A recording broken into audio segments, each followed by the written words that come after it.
मुनिवर श्री क्षमा सागर जी गुरु के चरणों में सत सत वंदन, सत सत वंदन।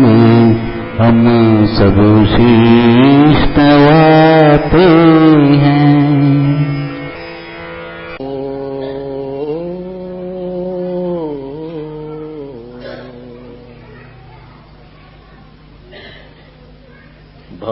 बीजांकुरजनना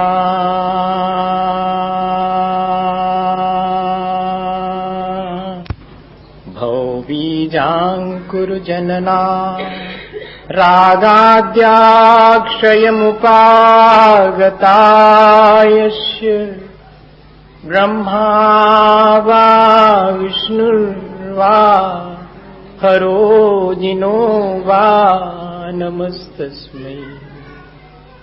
जो विद्यादि सागर सुधी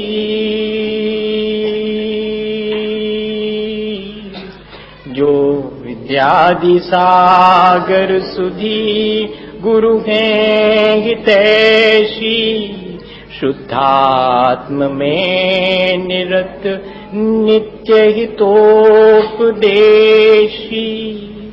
वे पाप ग्रीष्म ऋतु में जल हैं सयाने पूजूं उन्हें सतत केवल ज्ञान पाने पूजूं उन्हें सतत केवल ज्ञान पाने। बोले भगवान महावीर स्वामी की, आचार्य कुंद कुंद स्वामी की, आचार्य गुरुवर विद्यासागर मुनि महाराज की।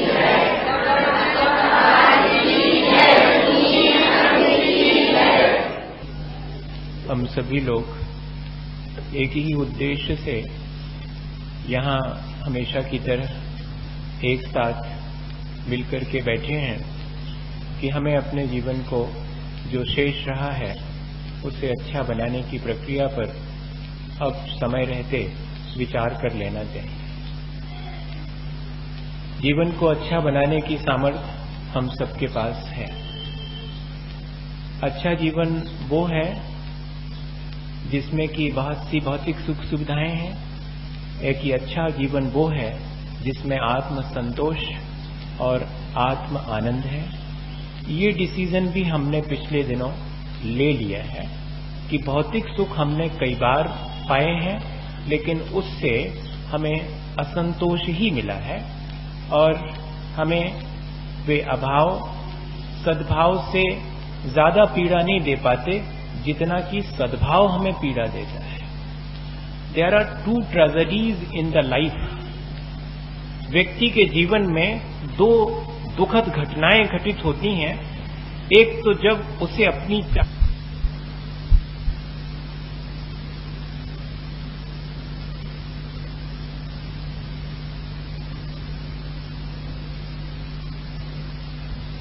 को संतोष नहीं दे पाती है, तब एक अत्यंत दुख की कल तक तो जो चीज नहीं मिली थी तो ठीक है कि जिस दिन मिल जाएगी उस दिन सुख मिलेगा, लेकिन मिलने के बाद भी नहीं मिला, अब क्या करूं। तब ऐसी स्थिति जब भौतिक सुखों की है तब हमने तय कर लिया है कि अब भौतिक सुखों से जब संतोष नहीं मिलने वाला तो मैं ऐसा कोई उपाय करूं। जीवन वो अच्छा है जिसमें भौतिक सुख भले ही कम हो लेकिन आत्म सुख बहुत हो, आत्म संतोष बहुत हो, वो जीवन ही अच्छा है। ऐसे आत्म सुख और आत्म संतोष वाले जीवन को पाने के लिए हम लोग प्रयत्नशील हैं, पर एक अकेले हमारी सामर्थ्य तो नहीं है।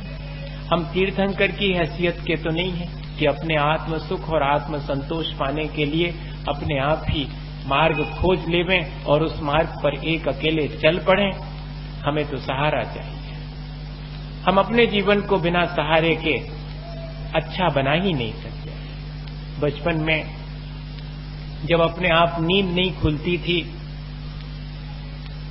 तब रात सोने से पहले और माँ से कहते थे कि माँ सुबह से परीक्षा देने जाना, और संभव है कि मेरी नींद ना खुले और तुम जगा ले।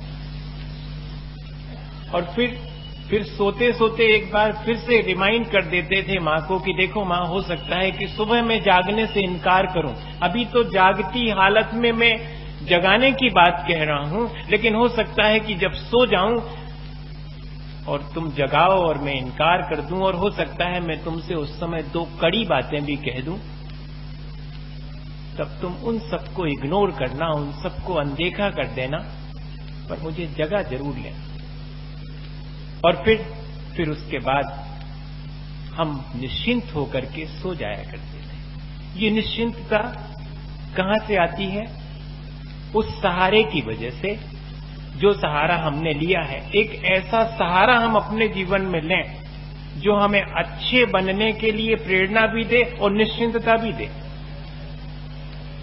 और हमने ये पिछले दिनों ढूंढ लिया है, हमने अपनी परंपरा से इस चीज को जान लिया है, हमें विरासत में मिली है वो चीज कि सहारा लेना तो किसका लेना, जो कि हमें निरंतर जीवन को अच्छा बनाने की प्रेरणा दे सके, और कभी अगर हम भूल चूक कर जाएं तो वो हमें संभाल लेवे, हमें रिमाइंड कर देवे कि गलत रास्ते पर जा रहे हो।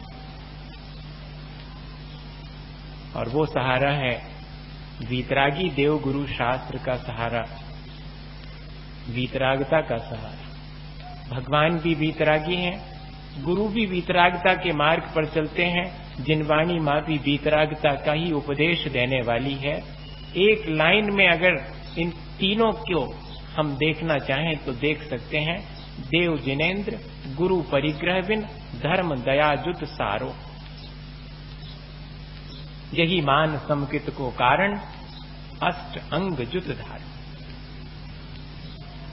अपने जीवन में यदि हम बहुत ऊंचाई हासिल करना चाहते हैं, अपने जीवन को बहुत अच्छा बनाना चाहते हैं, तो ये वाला सहारा, वीतरागता का सहारा, जिनेन्द्र भगवान का, निर्ग्रंथ गुरुजनों का और दया रूपी धर्म का, ये सहारा हमारे लिए बहुत जरूरी है।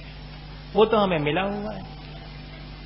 अब हमारे मन में ये बात आएगी कि मिला हुआ है, लेकिन उसके प्रति हमारा समर्पण जरूरी है। और समर्पण 2 तरह से किया जा सकता है, एक वैधानिक समर्पण और एक आत्मिक समर्पण। यहां हमारी चूक हो जाती है। परमार्थ हम देखते हैं कि इसमें हमारा परमार्थ सध रहा है सच्चे देवगुरु शास्त्र के चरणों में। जैसा कल अपन ने विचार किया था कि अब हम संसार बढ़ाने के लिए देवगुरु शास्त्र की शरण नहीं गए हैं, हम तो अपने परमार्थ के लिए देवगुरु शास्त्र की शरण में आए हैं। एक सहारा हमने अपने जीवन को अच्छा बनाने के लिए लिया है, लेकिन मजा हम लोगों के साथ ये है कि इतना गहरा संस्कार है कि हम फुली डिवोट नहीं हो पाते हैं।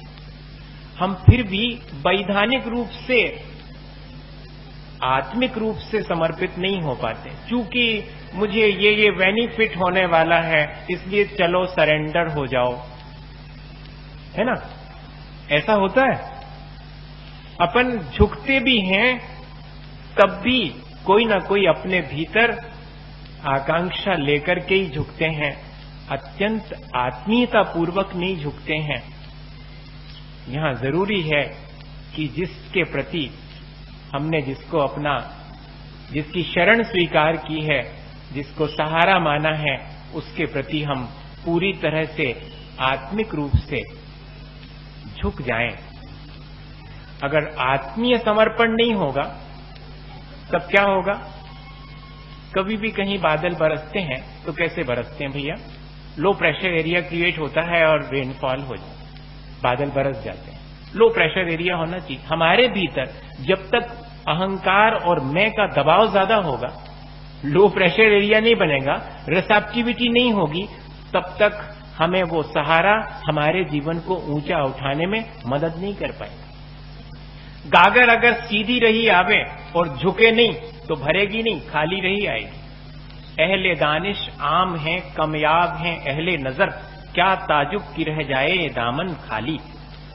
हुआ है आज तक यही, जिनके सहारे अपने जीवन को अच्छा बना सकते थे, उनके चरणों में सैकड़ों दफे बैठ करके अपनी श्रद्धा व्यक्त करने के बाद भी जीवन लौटते समय खाली ही रहा आता है। कारण क्या है? अहले दानिश आम हैं, बहुत सारी बातें जान लेने वाले बहुत लोग हैं, तत्व के ज्ञाता बहुत हैं, हाँ, लेकिन अहले नजर कमयाब है। लेकिन जिनको तत्व दृष्टि मिल जावे, जिनको उस सहारे के द्वारा अपने जीवन के कल्याण का मार्ग सूझ जावे, भैया श्रद्धा भक्ति तो सबको ही अपनी व्यक्त करते हैं, कौन नहीं व्यक्त करता है। बहुत ठाट बाट से गा बजा करके हम अपनी श्रद्धा भक्ति व्यक्त करते हैं अपने धर्म के प्रति, अपने गुरुजनों के प्रति और अपने भगवान के प्रति, वीतरागता के प्रति। लेकिन इतने अकेले से अभी काम नहीं बनेगा। ये तो एज ए ट्रेडिशन, ये तो हम परंपरागत ढंग से कर रहे हैं। हमारे अंदर सचमुच में आत्मीय रूप से समर्पण अगर हुआ है, तब वो अपने आप दिखाई देने लगेगा, हमारे जीवन को परिवर्तित करना शुरू करेगा। कसौटी है हमारे समर्पण की। उस दिन समर्पण सही कहलाएगा जिस दिन की हमारे अंदर अब जिसका सहारा लिया है उसका इंप्रेशन हमारे अंदर आना शुरू हो गया है, वो वीतरागता हमारे भीतर, रिसेप्टिविटी हमारे भीतर आना शुरू हो गई है, हम भरने लगे हैं। अभी तक हम संसार की चीजें पाकर के भरने की कोशिश करते थे, नहीं, अब तो हम संतुष्ट हैं, संसार की तरफ से संतुष्ट हैं और जिसका सहारा लिया है उसके जैसे बनने के लिए उत्सुक हैं। ये चीज हमारे मन में और आना शुरू हो जाए, तब समझना कि हाँ, सचमुच हमारा समर्पण धीरे धीरे करके आत्मिक समर्पण होना शुरू हो गया है। श्रद्धा के कई रूप हैं, हमें अपनी श्रद्धा को पहचानना चाहिए। एक श्रद्धा होती है तामसिक, एक होती राजसिक और एक होती सात्विक। अपन गड़बड़ा जाते हैं कि अपनी श्रद्धा कौन सी है। तामसिक श्रद्धा वो है जिसमें कि हम भगवान के जिम्मे सब कुछ सौंप देते हैं कि आप ही करो, भगवान ही सब करते हैं, हमारी तो बड़ी श्रद्धा है भगवान में और वे जैसा करेंगे वैसा। ऐसे आलसी लोगों की श्रद्धा तामसिक श्रद्धा कहलाती है, ये ध्यान रखना। जिसमें हम भगवान को कर्ता धर्ता मान लेते हैं और उनके प्रति अपनी श्रद्धा व्यक्त करते हैं। भगवान हमारे जीवन में परिवर्तन नहीं लाते, भगवान के निमित्त से हम अपने जीवन को परिवर्तित करना चाहें तो संभव है। वे हमारे जीवन में जरा भी इंटरफियर नहीं करते। हमारी अपनी क्षमता, हमारी अपनी योग्यता है कि उसके माध्यम से उनको हम मीडिया बना करके, उनको हम एक आलंबन बना करके अपने जीवन को, मोरी तो से बनी तातें करत पुकार। पहले यही कहेंगे कि आपके बिना संसार में मेरा काम किसी से नहीं बनने वाला, लेकिन धीरे से भगवान को कान में कह देते हैं जाकर के कि मुझ कारज के कारण सुआप धोखे में न रहियो, आपको कचू नहीं करने हम ही को हैं। मुझ कारज के कारण सुआप कार्य मेरे भीतर होगा, आप सिर्फ कॉज हैं, आप सिर्फ कारण बनेंगे। मैं इतना स्पष्ट हूं, मेरी श्रद्धा आपके प्रति ये नहीं है कि मैं आपसे अपना काम करवाना चाहता हूं। हम लोगों के साथ मजा ये है कि काम जब हमारा आसानी से हो जाता है तो उसका सारा श्रेय खुद ले लेते हैं और काम बिगड़ जाता है तो सारी दुनिया के ऊपर सौंप देते हैं या कि भगवान के मत्थे डाल देते हैं। नहीं भैया, एक व्यक्ति जो है वो हमेशा यही कहा करते थे कि अरे तुम मानते ही नहीं हो, भगवान ही सब कुछ करता है। देखो डॉक्टर ने तो बिल्कुल हमें निराश कर दिया था, हमारी दोनों किडनियां फेल हो गई हैं, ऐसा कह दिया था, लेकिन हम था कि भगवान करते हैं कि नहीं। जरा साहस आता है, उसने कहा देखो अब तो आपको मानना ही पड़ेगा कि भगवान ही सब कुछ करता है। दोनों खराब हो गई थी फिर भी ठीक हो गई भगवान की कृपा से। हमारी कितनी श्रद्धा है भगवान के प्रति।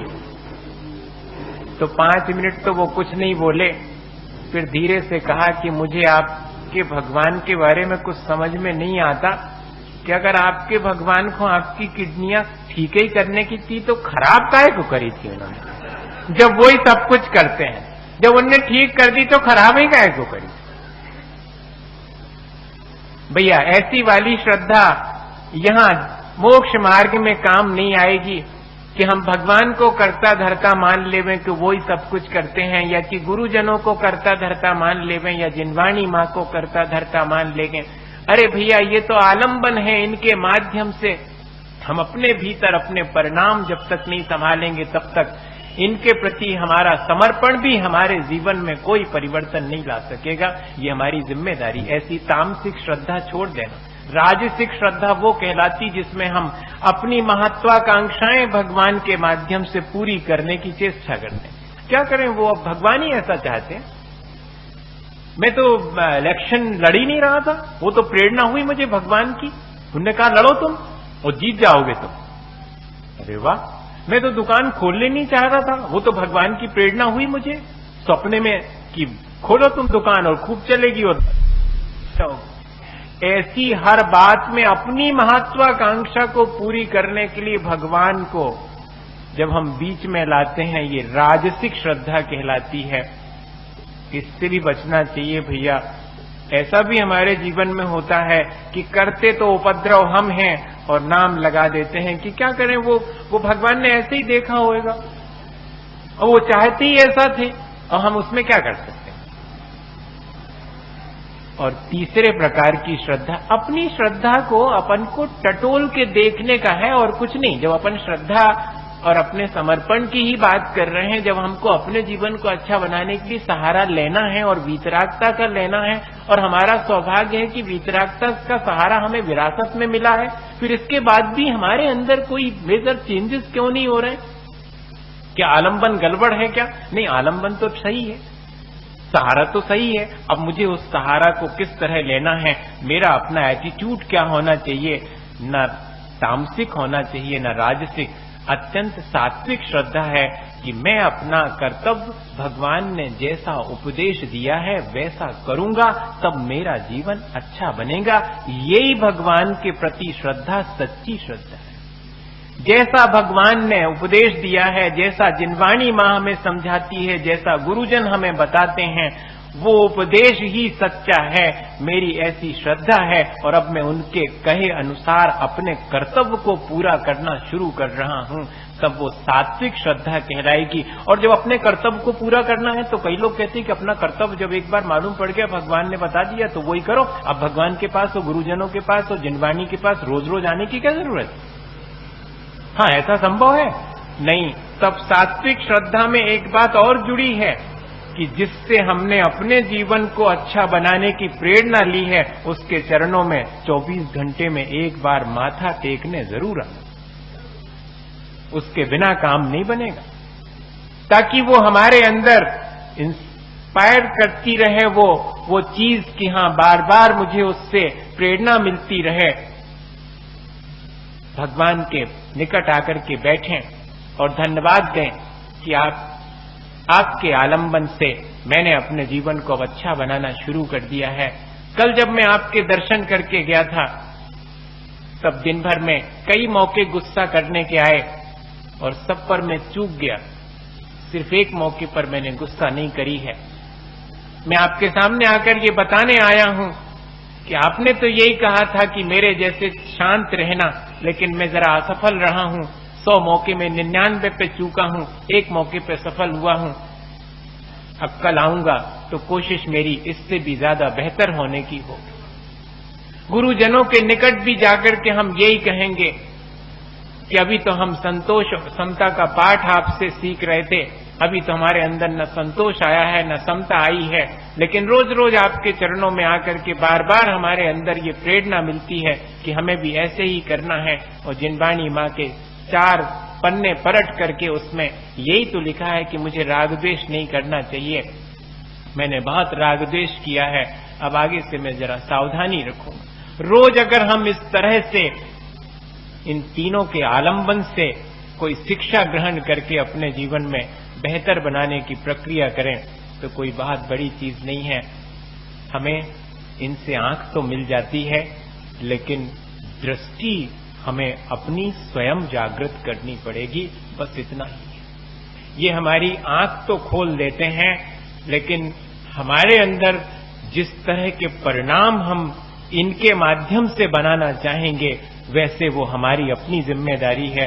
एक व्यक्ति और दोनों आंखों की रोशनी खो चुका था। एक बाबा जी के पास वो पहुंचा और उसकी ऐसी स्थिति देख करके बाबा जी को दया आ गई। उसने कहा, भाई तुम्हारे आंखों में रोशनी कब से नहीं है? बोले, बाबा जी जन्म से ही नहीं है। तो तुमने कभी भगवान से प्रार्थना नहीं की? तो बहुत प्रार्थना है, लेकिन मेरी प्रार्थना सफल नहीं हुई। अच्छा, तो मैं तुम्हारे लिए प्रार्थना कर दूंगा। और कहानी है, बाबा जी ने प्रार्थना करी, भगवान के चरणों में अपनी श्रद्धा व्यक्त करी। अपने लिए कुछ चाहना ये तो बहुत आसान है, लेकिन प्राणी मात्र के कल्याण की भावना भाना ये तो बहुत विरले लोगों से होता है। और ऐसा कोइंसिडेंस हुआ, ऐसा संयोग हुआ कि उन्होंने प्रार्थना करी और उसकी वर्षों से खोई हुई रोशनी और फिर से आ गई आंखों की, उसे ठीक ठीक दिखने लगा। वो भी बड़ा खुश, बाबा जी को भी बड़ा अच्छा लगा कि चलो किसी न किसी तरह इसको रोशनी मिल गई। लेकिन आंखों की रोशनी मिल जाना कोई बहुत दुर्लभ नहीं है। कुछ दिन के बाद एक व्यक्ति को रास्ते में शराब पी करके गाली बकते देखकर बाबा जी ने गौर से देखा कि ये लग तो वो ही रहा है जिसके लिए मैंने आंखों की रोशनी के लिए प्रार्थना की थी। निकट जाकर के कहा कि क्यों भाई, तुम ही वो हो? उसे थोड़ा होश आया, उसने कि बाबा जी हाँ मैं ही वो हूं। अरे भाई, मैंने तुम्हारे लिए इतनी मेहनत करके और प्रार्थना करके और आंखों की रोशनी दिलवाई और तुम इस तरह के काम में लग गए। तो मालूम उसने क्या जवाब दिया कि आपने तो आंखों की रोशनी दिलवाई, लेकिन काश थोड़ा और उपकार करते, मुझे दृष्टि भी दिलवा देते कि किस दृष्टि से मुझे इस संसार में जीना है, तो शायद ये रोशनी मिलना सार्थक हो जाता। हमें आंखों की रोशनी मिली है, लेकिन उस आंखों से क्या देखना है और किस तरह अपने जीवन को दिशा देनी है, ये तो डिसाइड कोई और नहीं करेगा, हम ही को करना पड़ेगा। हमें सच्चे देवगुरु शास्त्र मार्ग दिखा देते हैं, लेकिन किस मार्ग पर कैसे चलना है ये तो हमारे अपने ऊपर निर्भर करता है। हम अपनी श्रद्धा को इस तरह गौर से देखें कि हमारी श्रद्धा क्यों नहीं हमारे जीवन को ऊंचा उठा पा रही है। 2-3 चीजें और उसमें शामिल कर लें तो संभव है कि हमारी ये श्रद्धा हमें ऊंचा उठाए। असल में हमारी श्रद्धा जो है वो बीच बीच में गड़बड़ा जाती है और हमें उससे जो बेनिफिट होना चाहिए वो नहीं हो पाता है और उसमें कमी हमारी है, वो कमी हमें समझ में आनी चाहिए। मैं पढ़ता था रीडर डाइजेस्ट, तो उसमें एक बहुत अच्छा आर्टिकल डॉक्टर लॉरी डोशी का बहुत पहले पब्लिश हुआ था।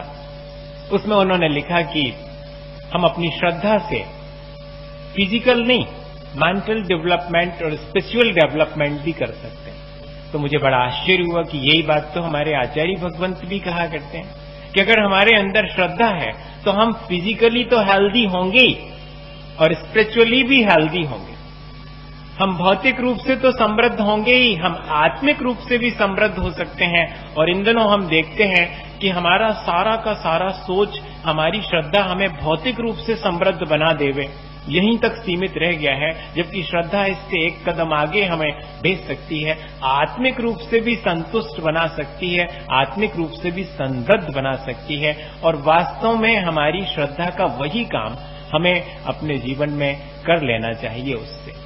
और उसके लिए उन्होंने लिखा कि हमारा अपने श्रद्धेय के प्रति प्रेम होना चाहिए, अपने श्रद्धेय के प्रति हमारा अनुराग होना चाहिए, गुणानुराग होना चाहिए, उनके गुणों के प्रति हम देखें कि हमारा उनके गुणों के प्रति अनुराग है या नहीं।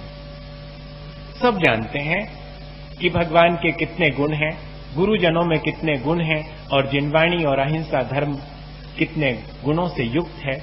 उसके गुणों के प्रति भगवान की मूर्ति बहुत सुंदर सी है, भगवान की मूर्ति सोने की है, भगवान की मूर्ति हीरे की है, इसलिए मेरा उससे लगाव है।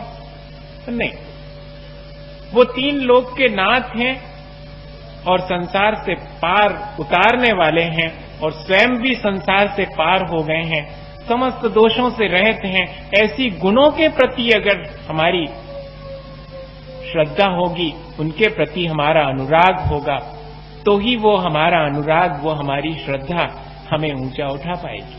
और वार्म हार्टेड ऐसा लिखा हुआ, हमारी श्रद्धा कैसी होनी चाहिए? ओपन हार्टेड और वार्म हार्टेड। जब हम मिलें, किसी से मिलते हैं, किसी प्रियजन से, तो बड़े गर्म जोशी से मिलते हैं। क्या ऐसे ही भगवान और गुरुजनों और जिनवाणी के प्रति ऐसे ही उल्लास और श्रद्धा से मिलते हैं, या कि ट्रेडिशनली वो तो जाना है रोज इसलिए जा रहे हैं? नहीं, उस समय ये मन में आना चाहिए था कि अगर सुबह मेरी आंख नहीं खुलती तो मुझे दर्शन कैसे मिलता। मेरा सौभाग्य कि आज आंख खुली है, तो सबसे पहले दुनिया को न देख करके जिससे मेरा अनुराग है, जिसके जैसा मेरे बनने के लिए भाव है, मैं सबसे पहले जाऊं और उसके दर्शन करूं, उसे ही मैं सबसे पहले देखूं और बड़ी गर्मजोशी से मिलूं। भगवान से अपन गर्मजोशी से मिलते? गर्मजोशी से मिलने का मतलब बड़े उत्साह के साथ, कि जैसे बहुत दिन के बाद हम भगवान के दर्शन कर रहे हों और आंख नहीं खुलती तो कैसे कर पाते, कितना दुर्लभ है, ऐसा मान करके। मैं तो उनके ऐसे ही अर्थ ले रहा हूं, उसमें तो उन्होंने अपने ढंग से लिया था कि हम बहुत गर्मजोशी से जिसके प्रति अनुराग है उससे मिलें अपने श्रद्धे के प्रति। उसके मायने यही है कि हम पूरे उत्साह के और उमंग के साथ में भगवान के दर्शन करें, गुरुजनों के दर्शन करें, जिनवाणी को उत्साह से पढ़ें। हम तो पत्रिकाओं को उत्साह से पढ़ते हैं, हम तो मॉर्निंग में पेपर को बहुत उत्साह से पढ़ते हैं कि किस तरह की न्यूज आई है, और हम अपने कल्याण के लिए जिनवाणी को उतने उत्साह से पढ़ते हैं कि मेरे कल्याण के लिए क्या लिखा है, गुस्सा नहीं करना, झूठ नहीं बोलना, पाप नहीं करना, यही तो लिखा हुआ है, इसमें कोई उत्साह नहीं है। हाँ, वो तो लिखा ही हुआ, वो तो मैं मालूम है पहले से। ऐसे नहीं, ऐसे हमारी श्रद्धा हमारे जीवन को परिवर्तित नहीं कर पाएगी भैया। ऐसा लगे कि हाँ, मेरे अपने जीवन के परिवर्तन के लिए ये बहुत अनिवार्य है, तब यही तीनों आलंबन हमारे जीवन को परिवर्तित करेंगे। और तीसरी बात कि ये फीलिंग होनी चाहिए कि आई एम नॉट अलोन, मैं अकेला नहीं हूं, कोई है मेरे साथ जिसका लिया है मैंने सहारा। क्या ऐसा फील करते हैं कि भगवान हमारे साथ निरंतर है? नहीं, हम तो ऐसा फील करते ही नहीं, बल्कि ऐसा फील होने लगता है तो गड़बड़ा जाते हैं। और इसीलिए तो अपन ने इंतजाम कर रखा है, दरवाजे सब दुरुस्त बनवा रखे हैं कि जैसे ही हम बाहर निकलें दरवाजा लगा के फिर हमारे संगे नहीं आना भगवान, नहीं तो बड़ी दिक्कत होगी। वहां फिर मुझे चोरी करना और आप साथ में रहोगे तो फिर होएगी नहीं बिल्कुल। तो हम उनको वहीं बिठा देते कि आप यहीं बैठो। और वो ये कह रहे हैं कि I am not alone, always feel it, मैं अकेला नहीं हूं, ये हमेशा फीलिंग हो, मेरे साथ मेरा भगवान है, मेरे साथ मेरे गुरुजन हैं, उनकी प्रेजेंस हमें हमेशा फील हो। तब जाकर के वो श्रद्धा हमारे जीवन को एक फॉरेन राइटर इस तरह की बात लिख रहा है। मुझे लगता है कि जो वास्तविकता है वो तो कोई भी हो उसको स्वीकार करनी ही पड़ेगी, कहीं भी हो, किसी देश में। और वही चीज वो भी कह रहा है कि हाँ, हमें ऐसी फीलिंग होनी चाहिए कि मैं अकेला नहीं हूं, मेरे साथ मेरा भगवान है, मेरे साथ मेरे गुरुजन है, जिसका आलंबन मैंने लिया है, उसकी प्रेजेंस मुझे हमेशा फील हो। फिर देखिएगा, अगर प्रेजेंस फील हो जाए तो दुकान पर बेईमानी नहीं कर पाऊंगा, कोई मेरा हाथ पकड़ लेगा कि कर क्या रहे, अपने जीवन को पतित करने का उपाय कैसे करने देगा कोई जिसका मैंने सहारा लिया। फिर घर में अगर किसी को नाराज होने का और घर में किसी को दो बातें कड़ी कहने का मन हो जाए और भगवान की स्मृति आ जाए तो मन वहीं के वहीं, कषायें अपने आप मंद हो जाएंगी। ऐसी प्रेजेंस फील करना, और उसके लिए एक बहुत छोटा सा उन्होंने उदाहरण दिया, बहुत फेमस है, फुटप्रिंट्स नाम से वो उदाहरण है कि एक बहुत श्रद्धालु था, उसको अपने भगवान के प्रति बहुत श्रद्धा थी और हमेशा वो उनकी प्रेजेंस फील करता था, और इतना अधिक वो डिवोट था उनके प्रति, इतना अधिक उसका समर्पण था कि जब भी वो नदी के किनारे टहलने जाता था अकेले में, तब उसने कई बार इस चीज को महसूस किया कि उसके दो पैरों के निशान के साथ साथ दो और पैरों के निशान दिखाई पड़ते। वो अपने को कभी अकेला महसूस नहीं करता था, लेकिन जब कभी वो अकेला नदी के किनारे टहलता था तब भी उसे अपने भगवान की ऐसी प्रेजेंस फील होती थी कि उसके 2 पैर तो रेत पर हैं और 1 जोड़ी पैर और इस तरह से 2 जोड़ी पैर उसे हमेशा दिखाई पड़ते। एक बार बहुत विपत्ति में आया, विपत्ति में पड़ा और अब क्या करे, लेकिन उसे हमेशा अपने भगवान के प्रति उनकी प्रेजेंस हमेशा फील करता था। उसने कहा, देखें विपत्ति में भगवान ने कहीं मेरा साथ तो नहीं छोड़ दिया। फिर रेत के किनारे पहुंचा, नदी के किनारे रेत पर, और चला। अब की बार उसने देखा कि 1 ही जोड़ी पैर है।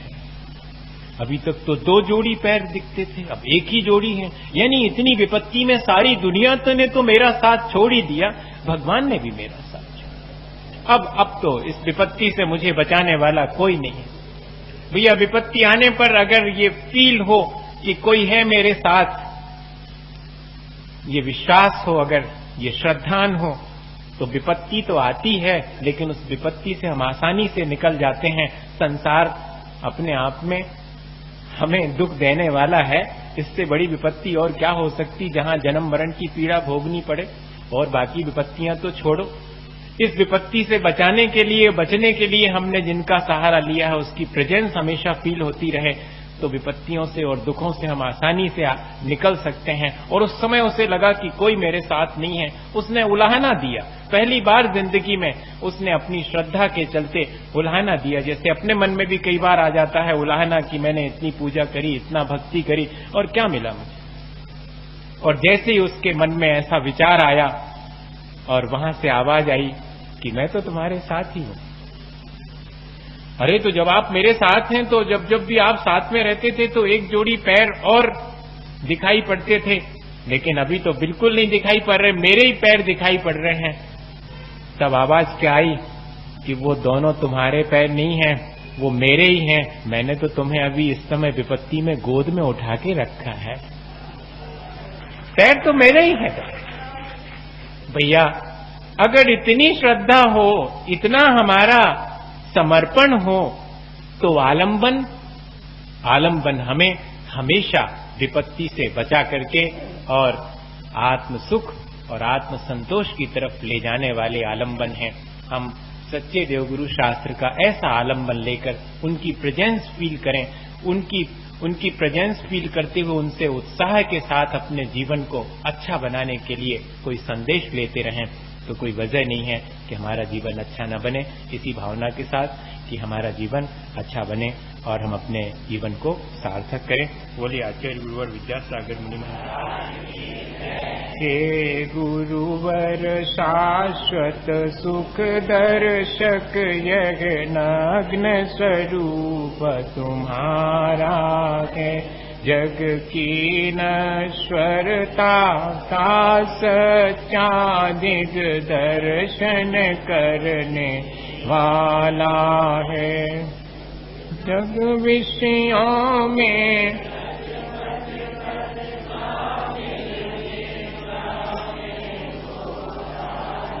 अथवा वह शिव के निष्कंटक पथ में विषकंटक बोता हो।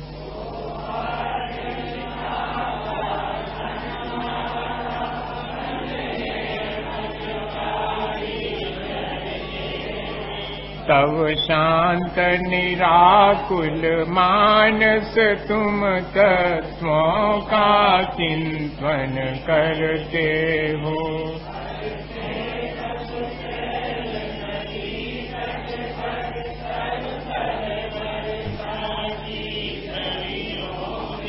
समतारस पान किया करते, सुख दुख दोनों की घड़ियों में।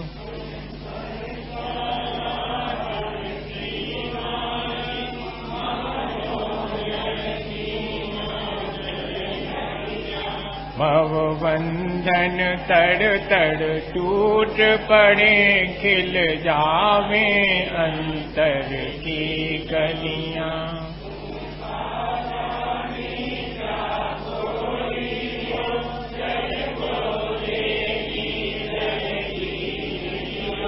दिन रात लुटाया करते हो शम शम की अविनश्वर मणिया। हे निर्मल देव तुम्हें प्रणाम, हे ज्ञान दीप आगम प्रणाम, हे शांति त्याग के मूर्तिमान शिवपत पंथी गुरुवर प्रणाम। मिथ्यातम नाश वेको ज्ञान के प्रकाश वेको,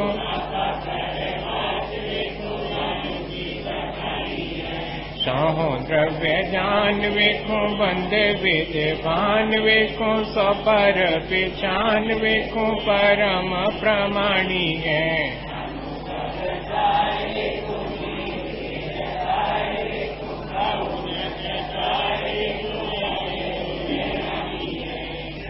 तहाँ तार वेखो पार के उतार वेखो, सुख विस्तार वेखो यही दिन वाणी है। सूझे लोकालोक सो वही